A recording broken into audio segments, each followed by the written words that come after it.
So, paano ka nga ba pwedeng kumita sa stock market? Ganito yung tanong ni Badit. So, tara sagutin natin. By the way, may nga pala Stock Silog where I teach you how to make money sa stock market.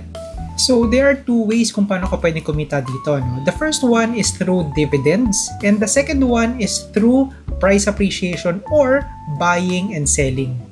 Ops, teka lang ha. Pag sinabi kong buy and sell, hindi ibig sabihin na kailangan maging member muna para makapag-buy and sell. Na parang kailangan mong kausapin yung parents mo, yung friends mo para i-invite sila. Hindi po ganon. So what you are buying are company shares.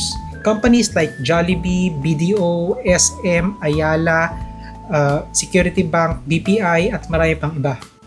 Through the stock market kasi, yung mga companies na na-mention ko ay nagbebenta ng kanilang mga shares or ownership sa market.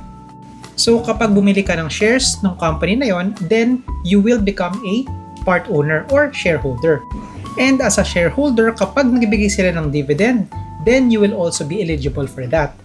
And sometimes, those company shares grow in value. And syempre, pag binenta mo ito at a much higher price, then yun yung tinatawag nating buy and sell. And all of this can happen doon sa tinatawag nating stock broker account mo.